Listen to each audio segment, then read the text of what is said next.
ओम ब्रह्मा मुरारी त्रिपुरांतरकारी भानु शशि भूमि सुधो बुधश्च गुरुश्च शुक्र शनि राहु केतव सर्वे ग्रह शांतिकरा भवन्तु। नमस्कार, स्वागत है आपका आचार्य वाणी में। मैं आचार्य डॉक्टर विक्रमादित्य आपके साथ हूँ। आज का विषय हमारा है तुला राशि वालों के लिए राहु का प्रभाव आने वाले समय में किस प्रकार का होने वाला है। राहु महापरिवर्तन की तरफ जाने वाले हैं। सबसे पहले तो यही प्रश्न उठता है कि महापरिवर्तन क्यों। देखिए, छोटे छोटे परिवर्तन तो होते रहते हैं। 2.5 दिन में करीब चंद्रमा बदल जाता है, सूर्य 1 महीने बदल जाता है, लेकिन राहु का परिवर्तन महा इसलिए है क्योंकि 18 महीने बाद परिवर्तन की तरफ जाते हैं। एक ही चाल में मस्त रहते हैं और उसके अनुसार चलते हैं। राहु अपने आप में बड़े विचित्र ग्रह हैं। तुला राशि वालों के दृष्टिकोण से देखा जाए तो ये राहु का प्रभाव जो है बड़ा ही विचित्र है। और ये जहां जाने वाले हैं ना, वो जाने वाले हैं आपके पंचम भाव में और चल रहे हैं वो छठे भाव में। छठा भाव किसका भाव है? बृहस्पति का भाव है। और बृहस्पति और राहु का जो योग है वो कभी शुभ नहीं माना जाता। बृहस्पति और राहु का योग बड़ा विचित्र माना जाता है। बृहस्पति जब भी राहु के साथ जुड़ेंगे तो वो कहीं ना कहीं दोष उत्पन्न करेंगे। अब चल क्या रहा था कि पिछले करीब 18 महीनों से बृहस्पति महाराज की राशि में चल रहे थे। राहु क्या है? बृहस्पति देवता है और राहु जो है वो दैत्य है। कथा हम आपको समझाएंगे कि किस प्रकार सुंदर कथा शास्त्र में वर्णित की गई है और कैसा राहु बड़ा हठात्मक ग्रह है, हठपूर्व करने वाला ग्रह है। राहु ने जब सोच लिया कि मुझे अमृत पान करना है तो जाकर दुस्साहस किया, देवताओं का स्वरूप बनाकर वहां कहां बैठ गया?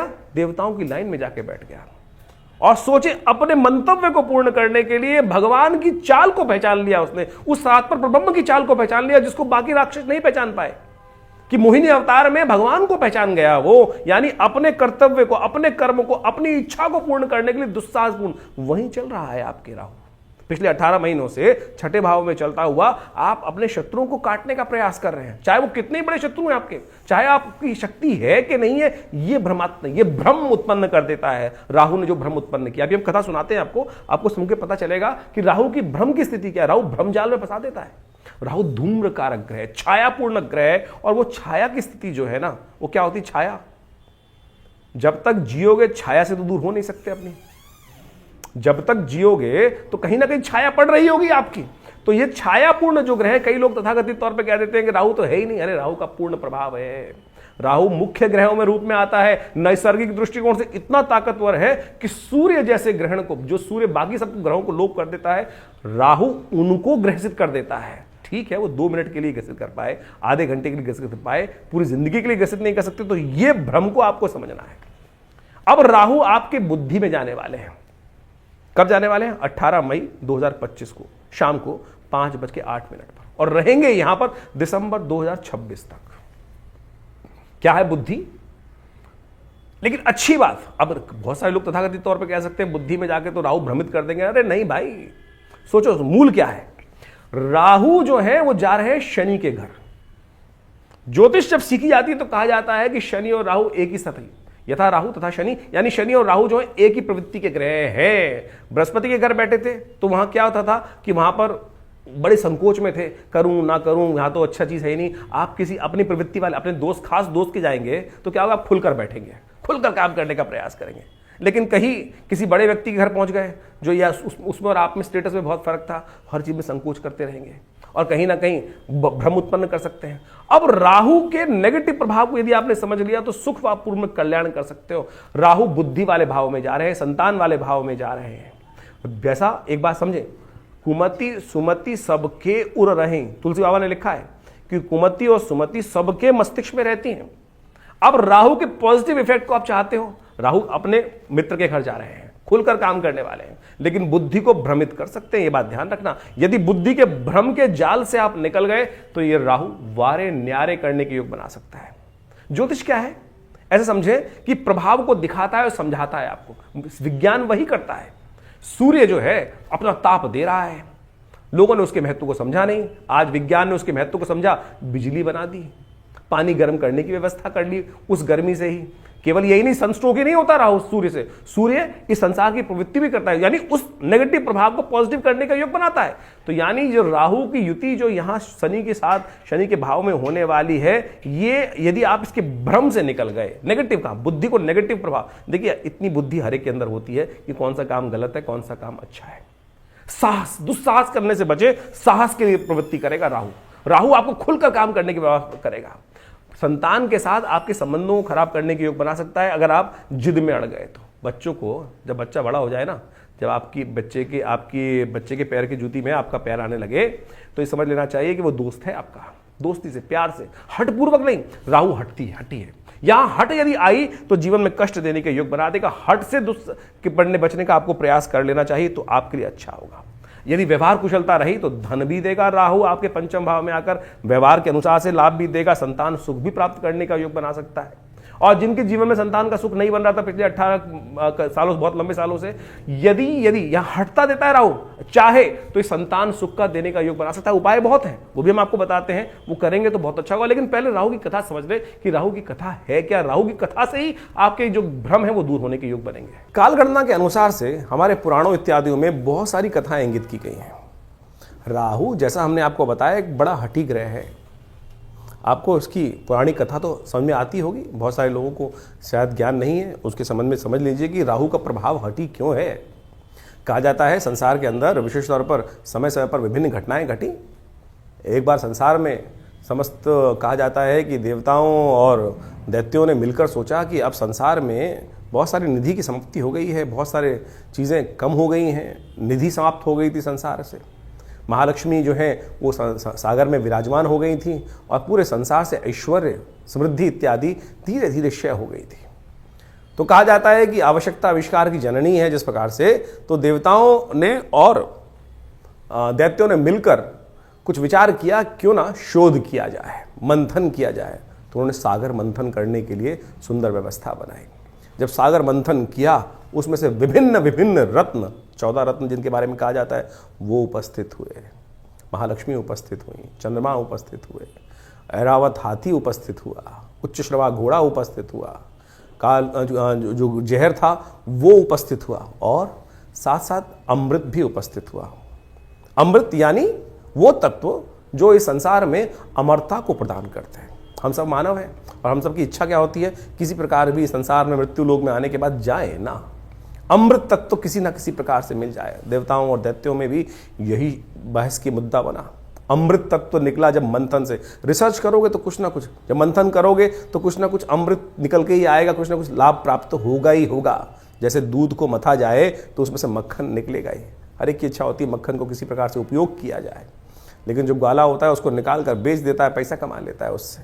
उसी प्रकार से जब अमृत निकल कर आया तो अब देवताओं ने और दैत्यों में छीना झपटी शुरू हुई, और उस अमृत को प्राप्त करने के लिए कहा जाता है कि भगवान ने जब छुपा के बहुत दिन रखा गया, उसके बाद भी वो समाप्त नहीं हुआ द्वेष आपस में, तो भगवान नारायण उपस्थित होते हैं बीच में, और भगवान नारायण ने उपस्थित होकर सबको समझाया, देखो मैं बांटता हूँ, सबको इसको बांटने का प्रयास, सुंदर रूप से व्यवस्था बनाई, और मोहिनी रूप भगवान ने धरा और कहा। भगवान अब सोचे कि बहुत सारे लोग भ्रांति उत्पन्न कर सकते हैं कि मोहिनी रूप धर के तो एक तरह से छल किया गया है।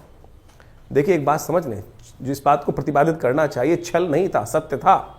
इसलिए था कि दैत्यों को अगर आप दे देते, गलत व्यक्ति के हाथ में अगर पावर दे दोगे, इस वक्त विश्व की सबसे बड़ी जो मिसाइलें हैं किसी गलत व्यक्ति के हाथ में आ जाएं, तो वो क्या करेगा, विश्व को डरा धमका कर सब कुछ अपना वर्चस्व स्थापित कर लेगा। तो भगवान नारायण ने जो सुंदर व्यवस्था बनाई कि अमृत तत्व का उपयोग दैत्य किस प्रकार से करेंगे, देवता किस प्रकार से करेंगे, वो पहले से ही अच्छे से समझते थे। तो उन्होंने सुंदर व्यवस्था को बनाने का प्रयास किया कि दैत्यों को किसी प्रकार भी अमृत नहीं मिलना चाहिए।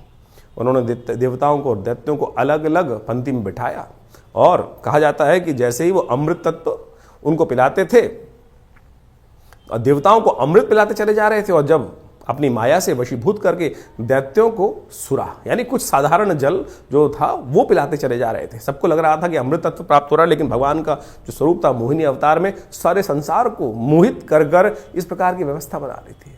कहा जाता है एक राक्षस था, शास्त्र में उसकी अनेक अनेक कथाएं हैं, लेकिन हमने जितना अध्ययन किया, स्वर्ण नाम का एक राक्षस था। स्वर्ण नाम का एक राक्षस था, उसने इस छल को देख लिया, पहचान गया भगवान को कि भगवान क्या कर रहे हैं कि देवताओं को अमृत पिला रहे हैं, और जो दानव हैं, दैत्य हैं, उनको अमृत की जगह कुछ और पिलाया जा रहा है, और समझ में किसी को आ नहीं रहा है। तो वो चुपचाप उस पंक्ति से, दैत्यों वाली पंक्ति से निकल कर कहा जाता है कि देवताओं की पंक्ति में स्वर्ण नाम का राक्षस जो था, दैत्य था, और कहा जाता है वो उत्पन्न ऋषि कश्यप से हुआ था और सिंहिका नाम की उसकी माता थी, और वो वहां कश्यप गोत्र है उसका, जो राहु है उसका कश्यप गोत्र माना जाता है। कहा जाता है कि वो वहां जाके देवताओं की पंक्ति में बैठ गया, और जैसे ही वो बैठा जाकर और भगवान पिलाते पिलाते उसकी बारी आ रही थी, ये छल जो था, ये सांप जो किया इसने, जो स्वर्ण नाम के राक्षस ने देवताओं की पंक्ति में आके बैठने का, ये पहचान लिया किसने? सूर्य ने और चंद्रमा ने। सूर्य और चंद्रमा ने ये सूचना देवराज इंद्र को दी, और देवराज इंद्र ने ये सूचना जैसे ही भगवान को दी कि भगवान आप जिसको अमृत पिलाने जा रहे हैं वो देवता नहीं, राक्षस है, दानव है, स्वर्ण नाम का राक्षस है। तो भगवान ने जैसे ही पान करवा रहे थे भगवान उस देवता स्वरूप में बैठे हुए उस राक्षस को, स्वर्ण को, तो उसने जैसे ही पान किया तो भगवान ने जैसे ही उसको मुंह में जा चुका था उसके अमृत जो था, भगवान ने चक्रधारी भगवान ने चक्र चलाकर उसकी गर्दन काट दी। जो मुख था वो राहु बन गया और जो अधोभाग था वो केतु के रूप में उपस्थित हो गया। तो समझे ये स्वभाव कैसा है। अब यहां राहु की उत्पत्ति हो जाती, ये है राहु। राहु की हठता थी, अमृत तत्व, अमृत का पान कर चुका था तो इसलिए अमर हो गया। हमेशा बहुत सारे लोग राहु को मानते नहीं है कि ग्रह है। अरे भाई वो वास्तविक छाया नहीं, वास्तविक सत्य है, हठी है। आपकी राशि में जिस प्रकार का प्रभाव उत्पन्न करेगा आपको समझना चाहिए। ये पुरानी कथाओं को आदि भौतिक आदि दैविक रूप से यदि आप उसको सत्य को समझ लें तो जीवन में उस वास्तविकता को क्या प्रभाव उसका होगा, यहीं से प्रभाव निकल कर आएगा। वो राहु का जो प्रभाव है छल रूप से करके, यानी क्या छला उसने? अपने उस मंतव्य को पूर्ण करने के लिए उस राक्षस योनि से हटकर देवताओं की पंक्ति में जाकर बैठ गया और भगवान तक को, सोचें कितनी बड़ी सुंदर ये कथा क्या समझा रही है कि भगवान तक को, यहां भगवान ने नहीं छला, यहां भगवान तक को छलने के लिए राहु उपस्थित हो गया। तो राहु इस प्रकार का ग्रह है कि जो आपको, किसी भी धर्मात्मा व्यक्ति को छल सकता है अपनी हठता को पूर्ण करने के लिए। तो इस भाव को समझें कि राहु क्या प्रभाव आपके जीवन में उत्पन्न कर रहा है। ये हमने जो राहु का ग्रह का प्रभाव आपको बताया ना कि आपकी राशि के अनुसार से आपकी जन्म पत्री में किस भाव में कहां बैठकर किस प्रकार का प्रभाव उत्पन्न करेगा, क्या कराएगा आपके लिए। तो सत्य रूप में इस कथा को हमने इसलिए उपस्थित किया है कि वो आप समझ सकें राहु का प्रभाव नेगेटिव भी होता है, पॉजिटिव भी होता है। हर व्यक्ति के अनुसार से ऐसा नहीं है कि नेगेटिव ही होगा। तो आपकी राशि के अनुसार से जो प्रभाव हमने समझाया है उसके लिए आपको सही रूप से कुछ उपायों की आवश्यकता है। तो तुला राशि वालों, आपने समझा कि किस प्रकार से राहु का प्रभाव है, राहु है क्या, उसके स्वभाव को समझने के लिए ज्योतिष ने हर चीज के लिए उत्पत्ति की रास्ता समझाया है। ये उत्पत्ति से स्वभाव समझ में आता है, प्रभाव समझ में आता है। नहीं तो मनोमस्तिष्क में हम लेके बैठे कि राहु तो नेगेटिव नेगेटिव। अरे नहीं भाई, राहु जो है बड़ा साहसी ग्रह माना जाता है और विश्वास दिलवाने वाला ग्रह माना जाता है। और आपके जहां पर वो बैठा है, बुद्धि वाले भाव में बैठा है, यदि आपने राहु के नेगेटिव प्रभाव को दूर करने के लिए सुमति का सहारा ले लिया तो ये देख लीजिए राहु कन्वीनियंट स्थान पर है और बहुत रूप से इस 18 महीनों में आपके लिए बुद्धि के द्वारा कैसा जंजाल बन सकता है कि जिसमें बहुत सारे लोग फंसकर आपके लिए लाभ के रास्ते बना सकते हैं। और ऐसे में विशेष तौर पर ध्यान रखिएगा, अगर नेगेटिव प्रभाव में फंस गए राहु के तो पारिवारिक परेशानियां उत्पन्न करने के योग बना सकते हैं, क्योंकि बुद्धि है जो हल्की सी नेगेटिव हो गई तो सबके लिए जी का जंजाल बन जाती है। और ऐसे में विशेष तौर पर ध्यान रखना कि जो बुद्ध की जब ये राहु की दृष्टि है वो कहां का पड़ रही है, आपके लग्न पर पड़ रही है, जिद्दी बना सकता है, दुस्साहस करने का बहुत यानी साहस करें, साहस दे रहा है। कहीं भ्रम के जाल में राहु के फंस गए, बुद्धि को भ्रम के जाल में डाल सकता है राहु, इस बात का ध्यान रखना है। यदि बुद्धि के भ्रम के जाल में राहु फंस गए आप तो बस समझ लीजिए कि नेगेटिव प्रभाव उत्पन्न हो जाएगा। घर में नित्यपति पूजा की व्यवस्था बनाए, सबसे बड़ा उपाय। यदि राहु के नेगेटिव प्रभाव से बचना चाहते हैं तो शाम के समय अवश्य भगवान शंकर का सुंदर स्तवन करें, ओम नमः शिवाय का पाठ करें, बुद्धि धर्म में लगाने का प्रयास करें। यदि अधर्म में बुद्धि लग गई तो आप समझ लीजिए कहीं ना कहीं बुद्धि, क्योंकि राहु की एक दृष्टि ज्योतिष के दृष्टिकोण से कई अलग अलग स्कूल्स ऑफ थॉट्स हैं, उसमें एक दृष्टि कही गई है कि राहु की दृष्टि पंचम और नवम में भी होती है। बहुत सारे लोग नहीं मानते इस बात को, लेकिन अगर उसको मान ले तो क्या है कि धर्म को भी देख रहा है राहु, और धर्म का यदि उदय हुआ तो बहुत अच्छा। यदि अधर्म, राहु की दृष्टि कई बार पड़ती है तो क्या होता है कि सूर्य को लोप कर देते हैं। तो ध्यान रखना, अधर्म की तरफ गए तो सब कष्ट देने के योग राहु कहीं ना कहीं उत्पन्न करा देगा। ऐसे में विशेष तौर पर आपको ध्यान रखना है कि राहु के पॉजिटिव एटीट्यूड को बढ़ाने के लिए अपनी व्यवहारिक कुशलता का लाभ राहु देता दिखाई दे रहा है। नीचे साहब ने कहा नित्यपति राहु के मंत्र का जप, सीधा साधा उपाय है। ओम भ्रांग भ्रीं भ्रौं से राहवे नमः, इस मंत्र का जप कर लीजिए तो बहुत अच्छा रहेगा, वो आपके लिए कष्ट दूर करने का योग बना सकता है। आपकी राशि के दृष्टिकोण से हम एक उपाय बताएं आपको। राहु का यंत्र चांदी के पतरे पर बनवाकर कोशिश ये करें अपने घर की दहलीज पर लगवा लें। अपने घर की दहलीज जो है, यानी जो मेन जो घर का दरवाजा है उसके ऊपर जहां से एंट्री हो रही है, मुख्य दरवाजे की एंट्री हो रही है, वो आप अवश्य रखने का प्रयास कीजिएगा। दक्षिण मुखी दरवाजा घर में रहना, इस समय दक्षिण मुखी दरवाजे में रहना, दक्षिण की तरफ की बहुत सारी चीजों से बचने का प्रयास करना चाहिए, नहीं तो वो नेगेटिव प्रभाव उत्पन्न कर सकता है। आपके संतान का ध्यान रखने की जरूरत है। मां भगवती दुर्गा का मंत्र सर्वा बाधा निर्मुक्तो धनधान्य सुतान्विता मनुष्यो मत प्रसादेन भविष्यति न संशया, इस बात का ध्यान रखने का प्रयास करना चाहिए। एक बात और ध्यान रखना, अपने पिताजी के स्वास्थ्य का भी ध्यान रखना। ऐसे में ये राहु का यदि है पिताजी तो उनके स्वास्थ्य का ध्यान रखने की जरूरत दिखाई देती है, कहीं ना कहीं वो नेगेटिव प्रभाव उत्पन्न कर सकता है। और ऐसे में विशेष तौर पर एक और ध्यान रखें, अपने घर के ऊपर एक बात ध्यान रखें, घर की छत पर पुरानी लकड़ियां इत्यादि ना पड़ी हो, उनको तुरंत साफ कराने का प्रयास करें। जितनी पुरानी घर की वास्तु की ऐसे में नेगेटिव प्रभाव रहेगा, पुरानी लकड़ी घर के ऊपर पड़ी हुई है तो वो कहीं ना कहीं नेगेटिव प्रभाव उत्पन्न करने के योग बना सकती है। तो इस पर सब चीज़ों को ध्यान रखते हुए कार्य करोगे तो बहुत अच्छा रहेगा। साथ साथ बहुत सारे और उपाय हैं राहु के, उनको भी समझें, उनको भी करें। बहुत सारे, देखिए बहुत सारी मंत्र के अनुसार शास्त्रों में अनेक अनेक उपाय बताए गए हैं। उन सबको कर कर आप राहु के नेगेटिव प्रभाव को भी ठीक कर सकते हो और इस 18 महीने में वारे न्यारे भी करा सकते हो। राहु ग्रह को ठीक करने के लिए शास्त्र में अनेक अनेक उपाय बताए गए हैं। राहु भ्रमकारक ग्रह है, राहु वास्तव में मिथ्यात्मक ग्रह है, राहु बड़ा महत्वाकांक्षी है और इन सब का प्रभाव राहु पर जब पड़ता है तो उसके लिए ठीक करने के लिए देखिए सकल पदार्थ हैं जग माही कर्महीन पुरुष पावत नाहीं, ये तुलसी बाबा ने बहुत सोच समझ के एक बात लाइन लिखी है। और उन सब उपायों को किस प्रकार से ठीक रूप से किया जाए, अब आपकी राशि के अनुसार से आपने राहु का पूरा प्रभाव समझा, कुछ विशेष उपाय भी किए, लेकिन कुछ जनरल उपाय भी हैं शास्त्र के अनुसार से। कुछ जनरल उपाय इतने बढ़िया रूप से हैं कि यदि राहु ग्रह के दुष्प्रभाव को ठीक करने के लिए, अब क्या है कि जैसे दवाइयां होती है, वो एक ही दवाई तो है नहीं कि एक ही दवाई को खाएंगे ठीक कर लेंगे। अब हर भ्रांति के व्यक्ति को ठीक करने के लिए 5 उंगलियां बराबर नहीं है, अरबों लोग हैं और अरबों लोगों के हिसाब से अनेक अनेक उपाय। किसकी भ्रांति, किसी की दीक्षा, किसी का मंत्र में इच्छा ना हो तो राहु का उपाय कैसे करेगा, किसी की किसी और चीज में इच्छा ना हो तो वो कैसे राहु का उपाय ठीक करेगा। तो हम अनेक उपाय आपके समक्ष उपस्थित कर रहे हैं। देखिए वैसे तो सबसे श्रेष्ठ जो है वो जो उपाय है राहु के, वो तो मंत्र, दान और साथ में औषधि विज्ञान के अनुसार से जो उपाय बनते हैं वही बनाने चाहिए। 3 तरह के उपाय शास्त्र में सुंदर रूप से प्रमाणित जो बताए गए हैं, 3 कैटेगरी के उपाय, वो है सबसे पहला मंत्र, फिर दान और उसके बाद औषधि, प्रकृति से जो औषधि उत्पन्न होती हैं वो सब राहु के नेगेटिव प्रभाव को ठीक करने के लिए बहुत अद्भुत कार्य करती हैं। उन सबको सही समय पर सही रूप से कर लिया जाए तो बहुत अच्छे से लाभ मिलता है। सबसे पहले तो यह समझने का प्रयास करना चाहिए कि राहु हमारी कुंडली में नेगेटिव प्रभाव कर रहा है या हमारी कुंडली में पॉजिटिव प्रभाव कर रहा है। एक बात सीधी तरह से हम आपको सिद्धांतिक तौर पर समझा देते हैं। राहु का संबंध बिल्लियों के साथ होता है। देखिए यदि आपकी कुंडली में राहु नेगेटिव चल रहा है तो देखिएगा आपके घर के आसपास या तो बिल्लियां रो रही होंगी, बिल्लियां लड़ रही होंगी, रात्रि में बिल्ली के रोने की आवाज़ आती है, बिल्ली के लड़ने की आवाज़ आती है, तो समझ लेना चाहिए आपका राहु का प्रभाव कहीं ना कहीं नेगेटिव चल रहा है। कहीं ना कहीं राहु का प्रभाव आपकी कुंडली में नेगेटिव है। और यदि आप अध्यात्म से विमुख हो रहे हैं, राहु का प्रभाव एक सबसे बड़ा है, राहु ग्रहण कारक ग्रह है। राहु सूर्य को भी ग्रसित कर लेता है, जैसे हमने आपको समझाया। नैसर्गिक दृष्टिकोण से सबसे ताकतवर ग्रह माना जाता है राहु ग्रह, कोई उसके आगे चलता नहीं है किसी का बस।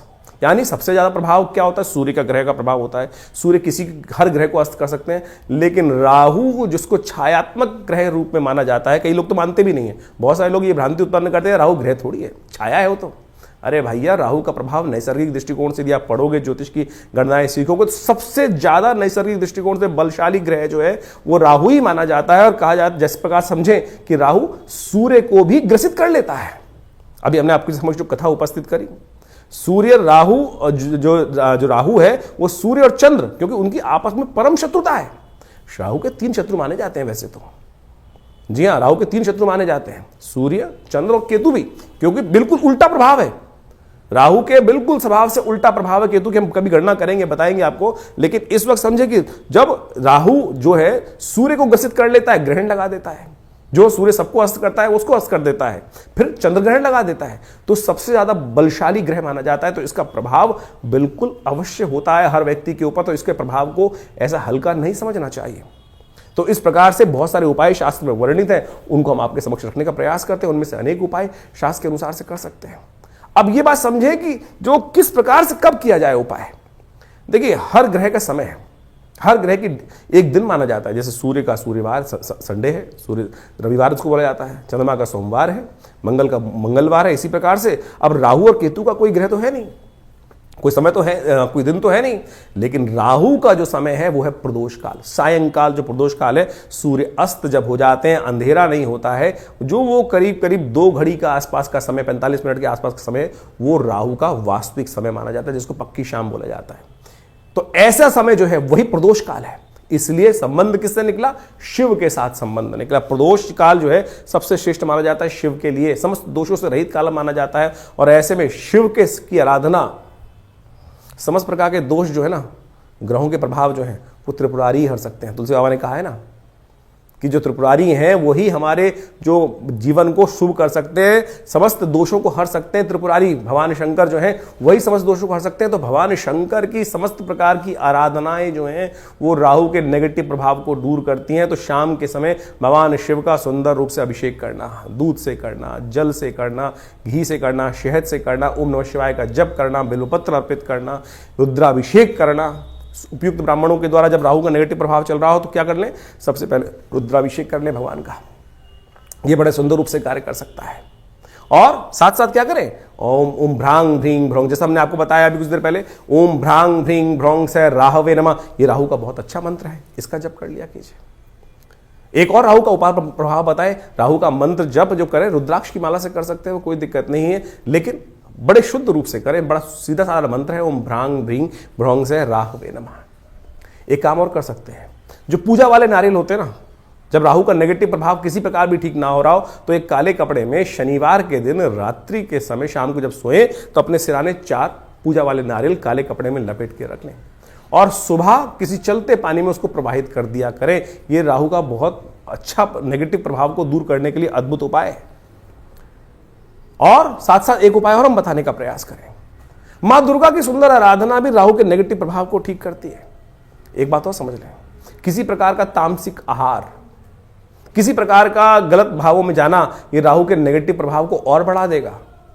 राहु किसका प्रतीक है? अभी हमने आपको कथा समझाई, राहु जिद का प्रतीक है। अभी आपके मनोभाव में यदि जिद आ रही है तो यानी वो समझ लीजिए राहु नेगेटिव प्रभाव उत्पन्न कर रहा है। इतना हटी कि जाकर भगवान के उस छल को पहचानने के बाद उस भी अपनी हटता पे अड़ा रहा। देखिए सामने किससे लड़ने जा रहा था, एक साधारण राक्षस भगवान नारायण से लड़ने के लिए उपस्थित हो गया और उनके विमुख जाकर यानी अपनी हटता, अपने मंतव्य को पूर्ण करने के लिए इतना हटी राहु ग्रह है कि जाकर वहां बैठ जाता है। उसको पता था मेरा क्षय होना निश्चित है, लेकिन फिर भी दाव खेल जाता है। तो ऐसा हटी राहु ग्रह है, उसको ठीक करने के लिए गोमेद रत्न बड़ा अच्छा है। 8 रत्ती का गोमेद आप धारण कर सकते हैं, लेकिन शुद्ध रूप से मिल जाए। तो आज की तारीख में तो रत्नों का ऐसा हिसाब किताब हो गया है कि वो लैब में बनाकर लोग बेच देते हैं, फिर वो कल्चर्ड है तो क्या उत्पन्न करेंगे। इसके साथ साथ आप राहु का जो प्रभाव है वो भी उसको ठीक करने के लिए कार्य कर सकते हैं। आप एक काम कर सकते हैं, कोयला लेकर यदि शाम के समय चलते पानी में उसको प्रवाहित कर दीजिए। कभी कभी ये उपाय कर लिया कीजिए। मूली का दान करना भी राहु के लिए बड़ा अच्छा उपाय माना जाता है। एक उपाय और बताया आपको हम, बड़ा सुंदर उपाय है। देखिए राहु जो प्रभाव है ना, वो भ्रम का प्रभाव है। भ्रम छाया कारक ग्रह है। राहु के उपाय को, राहु के नेगेटिव प्रभाव को ठीक करने के लिए काम कर सकते हैं आप नित्य प्रति। देखिए हमने जैसे कहा कि औषधि जो विज्ञान है वो बड़ा सुंदर है। अपने घर में गूगल की धूम्र उपस्थित किया करें। शाम के समय अवश्य काम करें कि एक कोयले का जो या लकड़ी का बना लीजिए कोयला, उसके अंदर हवन इत्यादि की सामग्री डालकर उस जो लकड़ी का कंडा है उसको रख लीजिए। या गोबर का जो विशेष तौर पर जो उपला बनाया जाता है उसमें आग लगाने के बाद उसके ऊपर थोड़ी सी गूगल अष्टगंध के अंदर आती है गूगल, एक पेड़ का गोंद होता है गूगल के पेड़ का, उसको डाल दिया जाए। यह बड़ा सुंदर प्रभाव है। राहु के नेगेटिव प्रभाव को धूम्र उपस्थित कर आप राहु के नेगेटिव प्रभाव को ठीक कर सकते हैं। राहु के विभिन्न कोण हैं।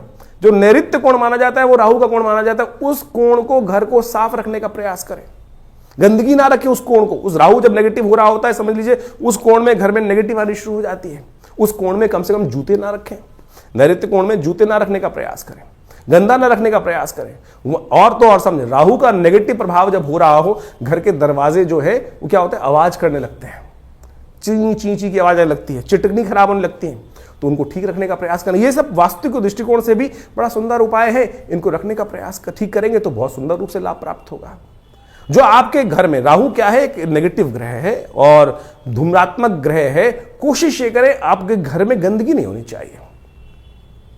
जैसे आपके नहाने की जगह, स्नान करने की जगह है, वहां बहुत सारी, कई बार क्या होता है, काई लगी है, कुछ लगी है, घर में बहुत सारी सीलन आई हुई है, तो समझ लीजिए राहु का नेगेटिव प्रभाव आपके जीवन में चल रहा है। उसको तुरंत ठीक करने का प्रयास करें। फटी हुई चप्पल पहन रखी है, ये राहु का नेगेटिव प्रभाव है। और अब क्या होता है कि व्यक्ति चलाए चले जाते, दरिद्रता को पाल के रखते हैं, तो ऐसे में उनको ठीक करने का आपको प्रयास कर लेना चाहिए। यदि इन सब चीजों को हमने जो उपाय बताए उनको आप कर लें। राहु का यंत्र अपने आप में बहुत जबरदस्त चीज है। राहु के मंत्र से करीब करीब 18,000 मंत्र को जप करके ओम भ्रांग भ्रीं भ्रौंग से राहवे नमः, इस मंत्र से सिद्ध करा हुआ राहु का यंत्र आप स्थापित कर सकते हैं। ये 1.5 साल तक बिल्कुल रूप घर में रखें। उसका नेगेटिव प्रभाव यदि सही रूप से जप हुआ है, बहुत सारे लोग तो जप ही नहीं करते हैं, केवल लिया और आज की तारीख में बाजार में जितने मिल रहे हैं राहु के यंत्र के रूप में उपस्थित किया गया, वो केवल आकृति नहीं है। उसको जो जैसे आप मान के चले मूर्ति प्रतिष्ठा की जाती है मंदिर के अंदर, तो मूर्ति को प्रतिष्ठा करने के लिए एक पूरा विज्ञान है, उसके अनुसार से पूजा पाठ कर 10-12 दिन तक उसकी व्यवस्था की जाती है, तब प्रतिष्ठित होती है। उसी प्रकार से यंत्र भी प्रतिष्ठा करने की सुंदर व्यवस्था बनाई गई है शास्त्रों के अनुसार से, तब तो वो जागृत हुआ, नहीं तो केवल वो आकृति है, नहीं तो केवल वो कागज का टुकड़ा है या जिस पे भी बना हुआ है उसका टुकड़ा है। यदि सिद्ध राहु के यंत्र को स्थापित कर आप चांदी के पत्रे पर लगा रहे, अपने घर के द्वार पर लगवा दें, तो राहु के नेगेटिव प्रभाव को ठीक करने के लिए बहुत सुंदर रूप से कष्ट का निवारण करने का योग बन जाता है। तो ये छोटे छोटे उपाय हम आपको बताने का प्रयास कर रहे हैं। एक काम और कर सकते हैं आप, तांबे के लोटे में जल रखकर रात्रि में रखिए और सुबह सुबह उसको किसी कटीले वृक्ष में डाल दिया करें। ये राहु के नेगेटिव प्रभाव को दूर करने के लिए सबसे अच्छा उपाय माना जाता है। वट वृक्ष का संबंध राहु के साथ भी माना जाता है। वृक्षारोपण, किसी देवस्थल पर जाकर आपके द्वारा कोई वट वृक्ष लगाएं और घर के नैऋत्य कोण की तरफ लगाने का प्रयास करें। घर के नैऋत्य कोण की तरफ यदि आप कोई ऐसा बड़ा विशाल वृक्ष लगाकर दूर, घर से दूर, पार्क इत्यादि में नैऋत्य कोण की तरफ चलते हुए लगाएं और उसको नित्य प्रति पोषित करें, तो ये राहु के नेगेटिव प्रभाव को ठीक करने के लिए बहुत अच्छा उपाय कर सकता है। सीधे साधे उपाय जो हमने आपके समक्ष उपस्थित किए हैं, ये करेंगे तो बहुत अच्छा रहेगा। सबसे बढ़िया श्रेष्ठ उपाय भगवान शिव की आराधना, तिलोदक, तिल के जल से तिल मिलाकर उसके द्वारा भगवान का सुंदर अभिषेक, भस्म के द्वारा भगवान का अभिषेक करना, ये समस्त चीजों से राहु का नेगेटिव प्रभाव, देखिए इतने उपाय हमने आपको बताए, इनको समझ लीजिए, करेंगे तो बहुत सुंदर रूप से आपके नेगेटिव प्रभाव को ठीक करने के लिए राहु अद्भुत रूप से आपकी सहायता ही करेंगे, लाभ ही देंगे। तो ये आपने राहु का जो प्रभाव है आपकी राशि के अनुसार से समझा, लेकिन जन्मपत्री तो है, पूरे बहुत सारे ग्रहों का योगा योग का प्रभाव है, वो उसको समझना चाहिए। लेकिन एक स्पेसिफिकली ग्रह भी परिवर्तन कर जीवन में वारे न्यारे कर सकता है, इस बात को हमको समझना चाहिए। जन्मपत्री जो है बहुत ही वृहद वर्णन है ज्योतिष का, और उनमें अनेक योग आपकी जन्मपत्री में बने होते हैं, और जिनको विभिन्न शास्त्रों में पाराशर, जैमिन इत्यादि विभिन्न ऋषियों ने, विभिन्न संतों ने समय समय पर ज्योतिष के जो प्रकांड पंडित थे उन्होंने उपस्थित किया है। और उन सब ग्रहों की स्थिति को समझकर, यदि उन ग्रहों की स्थिति को समझें और उनका प्रभाव समझें और उसका प्रभाव हमारे पर किस प्रकार का होने वाला है, हम जिस वक्त जन्म लिए हैं, हमारे जन्मपत्री में जो ग्रहों का प्रभाव है वो किस प्रकार का है, यदि उसको सही समय पर समझ लिया जाए तो आने वाले समय को सही से समझकर जीवन के बहुत सारे कष्टों को दूर कर सकते हैं। कई बार क्या होता है कि जब भाग्य में बहुत कुछ कष्ट लिखा होता है तो हम सही जगह पहुंच नहीं पाते हैं। इसलिए भाग्य को, ज्योतिष विज्ञान जो है, ज्योतिष को विज्ञान कहा जाता है, ज्योतिष को शास्त्रों में जो विज्ञान की बात की गई है, देखिए सोचें कि आज नासा की जो गणनाएं हैं वही हमारे ज्योतिष शास्त्र की गणनाओं को बिल्कुल मैच करती हैं। चाहे वो ग्रहण का प्रभाव हो, चाहे वो ग्रहों की दूरी हो, चाहे वो ग्रहों की गति हो, चाहे वो ग्रहों का जिस प्रकार से अस्त होना, दिखाई देना, किस प्रकार का योगा योग बनना है, कब, आज नहीं 100 साल बाद का भी गणना ज्योतिष शास्त्र के अनुसार से बताई जा सकती है, और वो बिल्कुल एग्जैक्टली मॉडर्न एस्ट्रोनॉमी के पॉइंट ऑफ व्यू से बिल्कुल एग्जैक्ट बैठती हैं। तो आप इस बात को सत्य रूप में समझ लें कि ज्योतिष के प्रकांड पंडित जिन्होंने इस संपूर्ण ज्योतिष विज्ञान की संरचना अनादिकाल से करी, अनादिकाल से, कोई इसको गणना की जाए कि 100 साल, 500 साल पहले, 1000 साल पहले या 2000 साल पहले, नहीं, अनादिकाल से।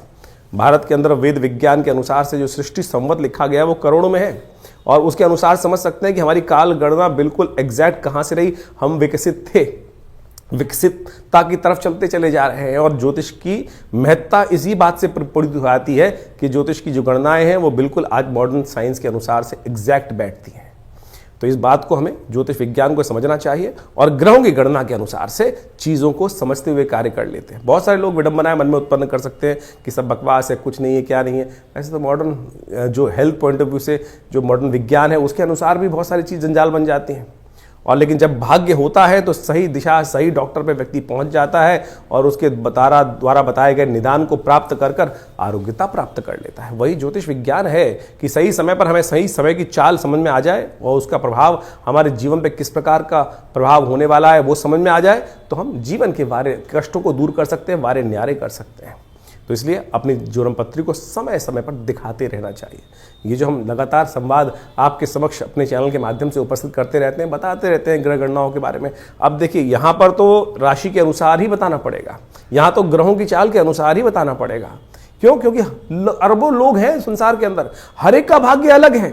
बिल्कुल जो आपके मन में प्रश्न उठ रहा है कि हम जो ज्योतिष की राशि के अनुसार से बात करते हैं तो 12 राशियों में पूरे संसार को नहीं बांट सकते, बिल्कुल सही बात है कि उसको, लेकिन आउटर पेरिफेरियल तो सेट कर सकते हैं। क्या योग है, उस योग के अनुसार से समझ तो आ सकती है चीजें, लेकिन आपकी जन्मपत्री में किस प्रकार का योग कैसा बनने वाला है, कब बनने वाला है, उसको क्या निदान किया जाए, उसके लिए आवश्यकता है कि जो पर्सनल जो कंसल्टेशंस होती हैं, जन्मपत्री में विचार विमर्श किया जाए, वो समय समय पर परिवर्तन होता रहता है। और उसके लिए आप समझें, जानें, और उसके लिए पर्सनली आप आश्रम पे आ भी सकते हैं, संपर्क साध सकते हैं। यह आश्रम जमुनापार दिल्ली में स्थित है, विवेकानंद योगाश्रम।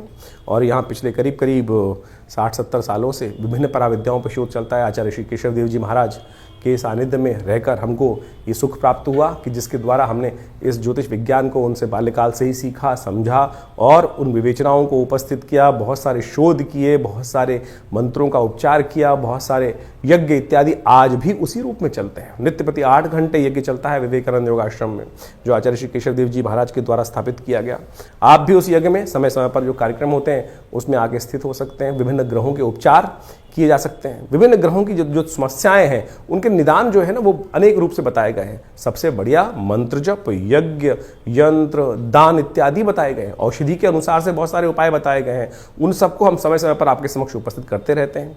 तो आप इस संस्थान पर आकर माँ भगवती का सुंदर श्री विग्रह जो विराजमान है उनके भी दर्शन कर सकते हैं। और उन्हीं का प्रभाव है कि जो आज इस तपस्थली पर नित्य प्रति 8 घंटे यज्ञ चलता है। भगवान की कृपा से समस्त रूप से बहुत बड़ी गौशाला है और वहाँ पर भी गौ सेवा इत्यादि के कार्य किए जाते हैं। औषधालय है जो योग, प्राकृतिक चिकित्सा, आयुर्वेद, फिजियोथेरेपी, एलोपैथिक को इंटीग्रेट करके हम बहुत सारे रोगों का निदान करते हैं। भारत सरकार के पैनल पर हैं। भारत के जो एक्रेडिटेशन अथॉरिटी है NABH, उससे एक्रेडिटेड हॉस्पिटल है। यानी मॉडर्न फैसिलिटी के साथ साथ इस संस्थान को बनाया गया है। आप इन समस्त चीज़ों का लाभ लेते हुए आप इस संस्थान से जुड़ें। धन्यवाद।